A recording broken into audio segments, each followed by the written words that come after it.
Maharashtra, Jharkhand assembly ఎన్నికల ఫలితాల వెల్లడికి సర్వం సిద్ధమైంది. కాసేపట్లో 2 రాష్ట్రాల్లో ఓట్ల లెక్కింపు ప్రక్రియ మొదలు కానుంది.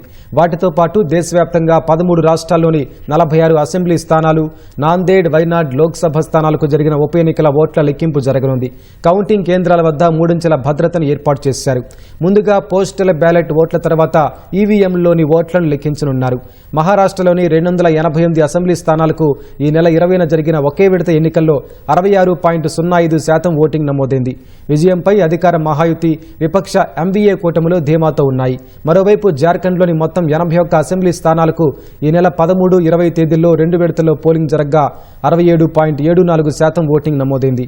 అధికార జేఎంఎం మరోసారి తామే ప్రభుత్వం ఏర్పాటు చేస్తామని ధీమా వ్యక్తం చేస్తుండగా ఎన్డీఏ కూడా విజయం గట్టి విశ్వాసంతో ఉంది. అయితే మహారాష్ట్రలో మళ్లీ మహాయుతిదే అధికారమని, జార్ఖండ్లో మార్పు ఖాయమని మెజార్టీ ఎగ్జిట్ పోల్స్ అంచనా వేశాయి. ఆ అంచనాలు నిజమా కాదా అన్నది మరికొన్ని గంటల్లో తేలనుంది.